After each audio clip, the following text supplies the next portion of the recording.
Molo Bobo, yintoni le udada kuyo namhlanje? Oh, ndiyayibona, umnyama. Jonga kuyo yonke loo mibala. Bomvu, orenji, mthubi, luhlaza, zuba, nomfusa. Uyazi ukuba kutheni ikhona?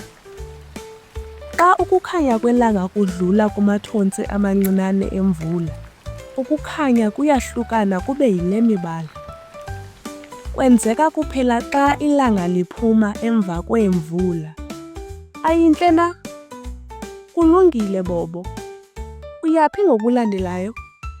Andikwazi kulinda ukubona.